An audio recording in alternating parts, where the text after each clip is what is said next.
My friends, suppose for one moment this whole universe, this vast cosmic drama that we call life, is nothing more than a game of hide and seek.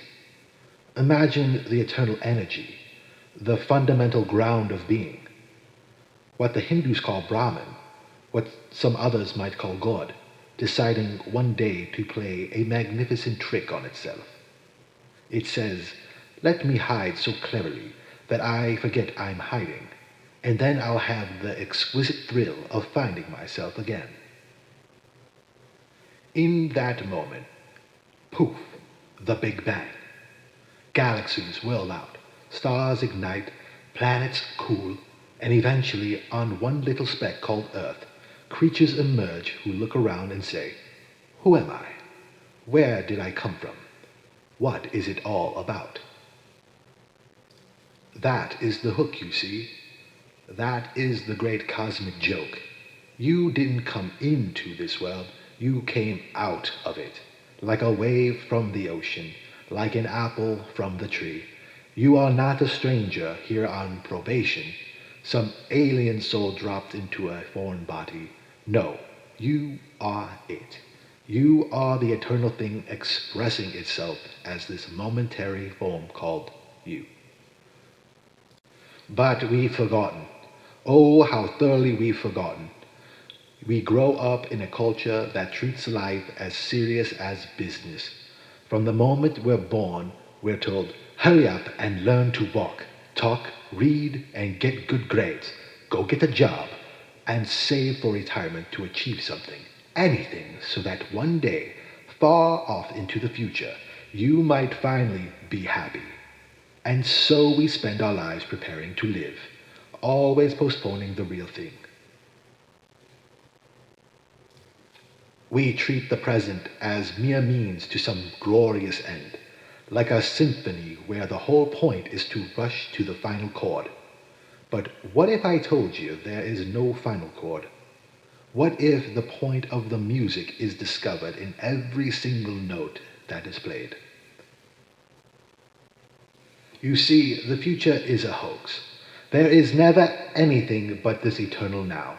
The past is a memory, a shadow fading in the mind. The future is a hope, a dream, shimmering just out of reach.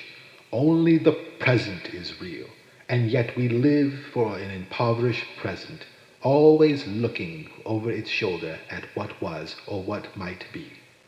We are like someone who inherits a vast fortune but spends their entire life worrying about taxes they might owe someday, never once enjoying the wealth. Think about it. When you listen to music, really listen, do you hear the past notes or the future ones? Of course not. You hear this expanded present, this flowing now. You eat a delicious meal. The taste is now. When you fall in love, the ecstasy is now. Even pain, even sorrow, everything happens in the now. And yet we flee from the now, scrolling with busyness. Why? Because if we truly stopped and felt this moment fully, we might realize something terrifying and wonderful. There is no separate I at controlling it at all.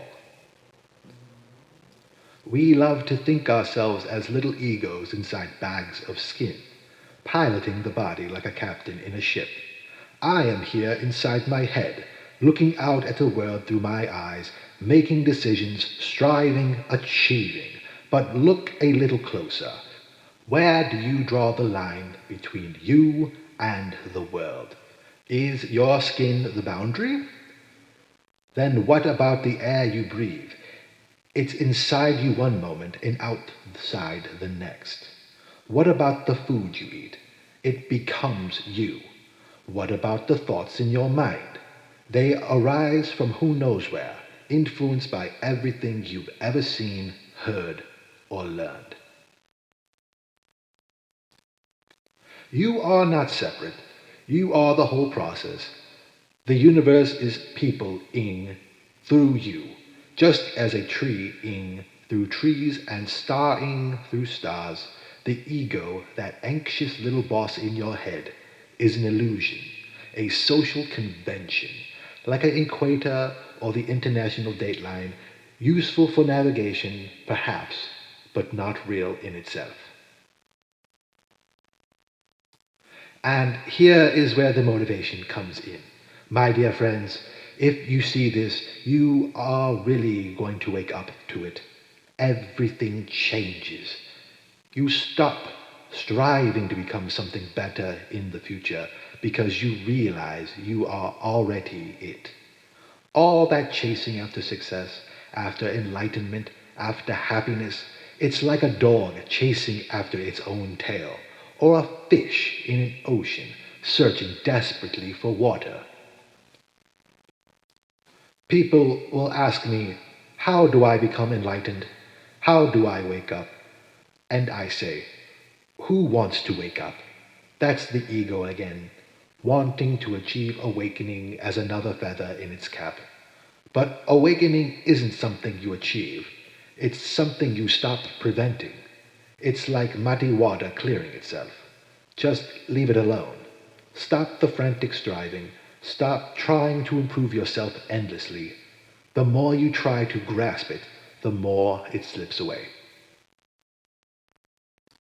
Instead, plunge into dance. Life is not a journey with a destination. It's a dance, a music, a play. The point is not to get somewhere. It is to be fully here, now, vibrating with the whole show. When you dance, do you aim your feet at the end of the dance floor? No. You move with the rhythm, you join with the flow. When you make love, do you rush to the climax and miss the delicious in between? Of course not. Or at least you shouldn't. So wake up now, not tomorrow, not after you've meditated for 10 years or earned another $1,000,000. Wake up right now, in this very moment. Feel your breath. It's the universe breathing. Feel your heartbeat. It's the cosmos pulsing. Look around you. The light in the room, the sounds, the sensations in your body. This is it. This ordinary, miraculous now. And when fear arises, fear of death, fear of failure, fear of not being enough, laugh at it. Death? What dies? Only the illusion of the separate self. You cannot die because you were never born. You emerged, like everything else. The wave doesn't die when it crashes on the shore. It returns to the ocean from which it never truly separated. My friends, the call is simple, yet very profound. Stop waiting. Stop postponing joy until conditions are perfect. Dance now.